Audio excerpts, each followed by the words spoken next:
Hi, I'm David. Hi, I'm Jelena. Welcome to our tutorial on KROUNCHASANA. So far, so good. It's a bird. That's right. It means heron pose. Mm-hmm. Yeah. They are beautiful birds, though. Yeah. Well, they have Especially the blue ones. Yep. I really like the blue ones. Blue heron. We have those. Wow. Everything's just come together. Because Jelena's going to do it. We're going to really embody the bird now. Embody the blue heron. Okay, this is from... Oh, wait. Oh. Before we go on, please subscribe, comment, like, and share. Yeah, I like the share thing is like a new, keeps throwing it in. Yeah. How do you share? I guess, there's that little arrow, the curvy arrow button. Look on your screen. Yeah. And then just think of somebody that might be interested. They could be yoga enthusiasts or nature enthusiasts if they're into birds. Birders. And birders. Okay. Yep. Heron pose. So this is from Ashtanga's intermediate sequence. That's the second series. And it's the second pose of the second series. And it's quite intense. Is it? You think so?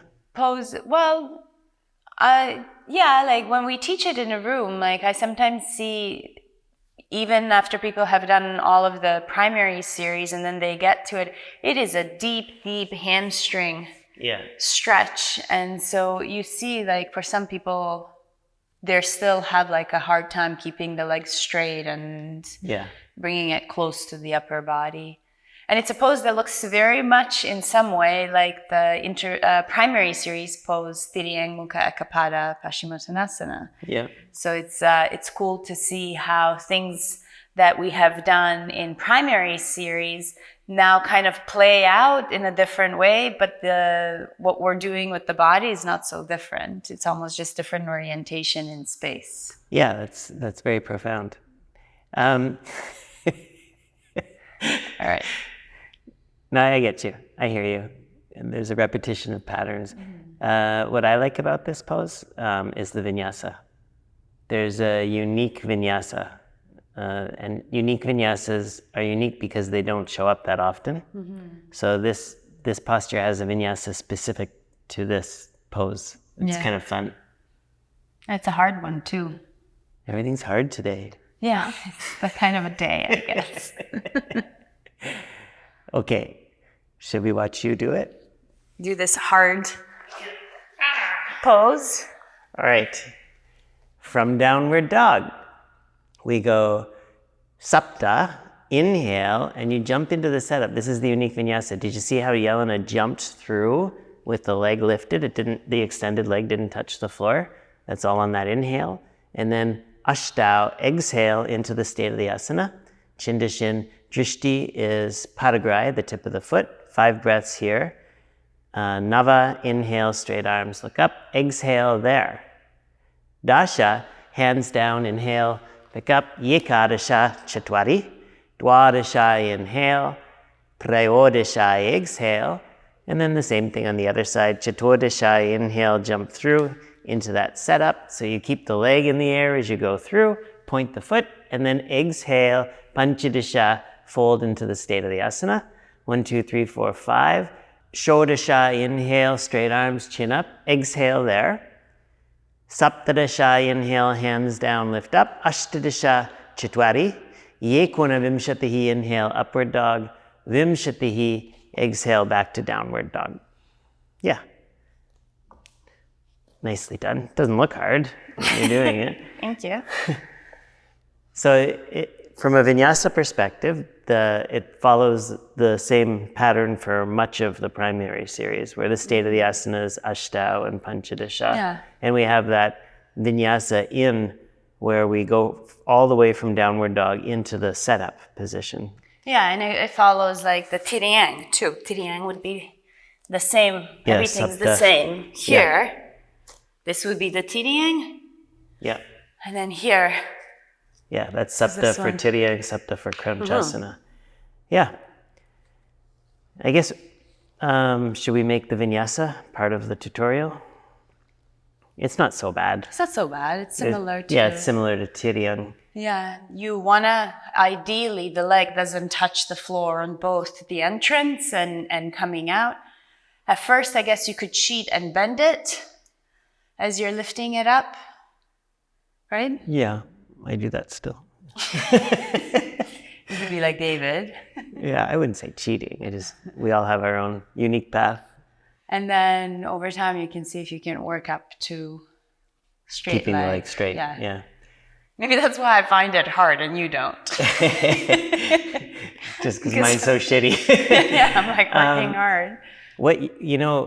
As an aside, a controversial aside, what you don't need to do is any sort of super fancy handstand in or out of the pose, because it doesn't really work with the vinyasa, right?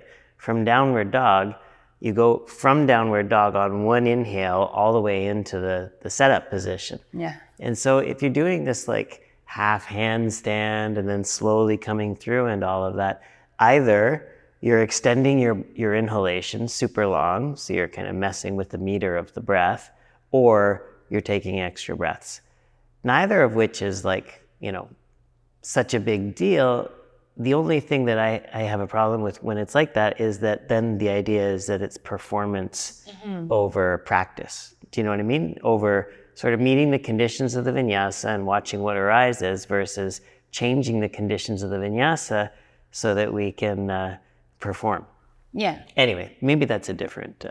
Yeah, just make sure breath is the most important thing in your mindfulness practice. And even in the context of Tristanam, the breath always comes first.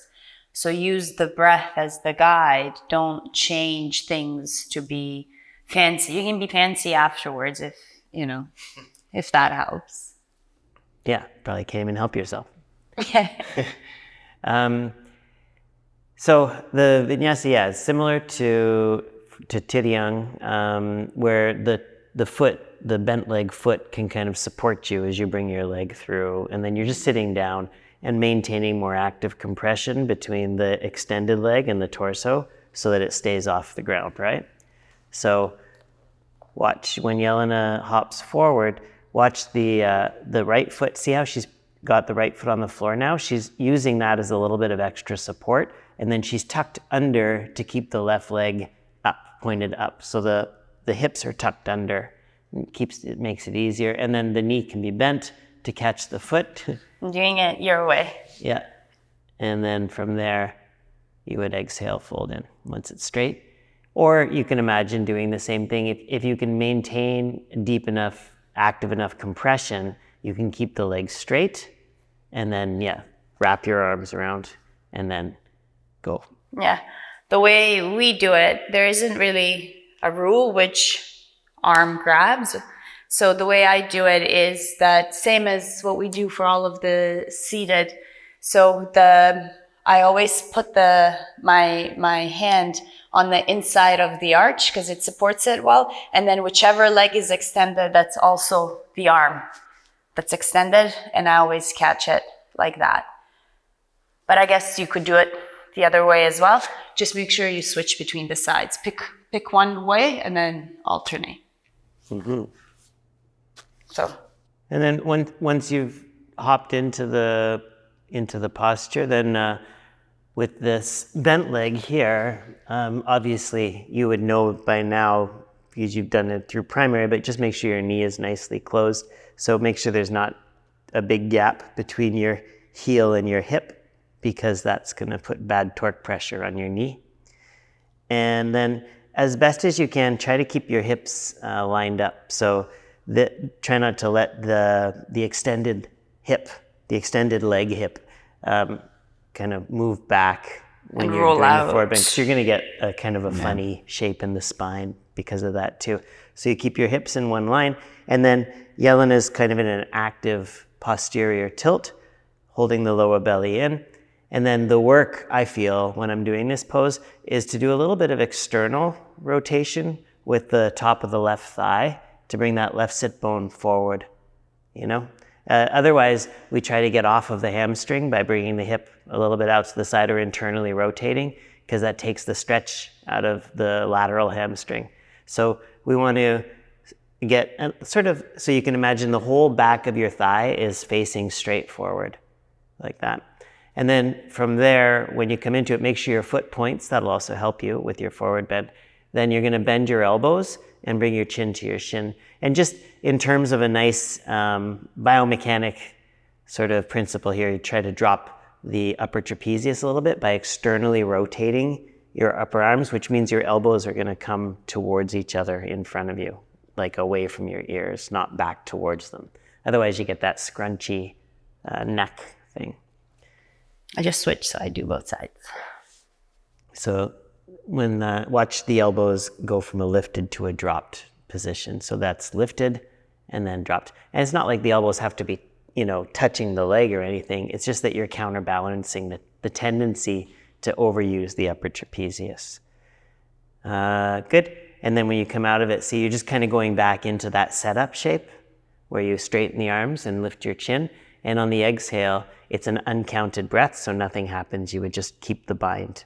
Oh, I already did it, sorry. So you would inhale and then you exhaled and then nothing happened. And then it would be all on the inhale. You would bring your hands down. See how Jelena keeps the compression so the leg stays up in the air? She makes it look pretty easy, but that can be kind of hard. And then you would kind of finish the inhale with shifting forward and lifting, and then start the exhale as you come back. Yeah. It's a deep pose. I really feel the back stretching. Yeah. The back line of the whole body, but especially in my hamstring. You should try doing a little more shitty. I barely feel it. Okay, I hope that was helpful, entertaining. We'll have more for you. Would you want to see more intermediate serious postures? What about advanced A? I don't think we've done any tutorials on. Let us know what you want to see in the comments, and make sure to subscribe and like and share. And see you soon. Bye. Bye.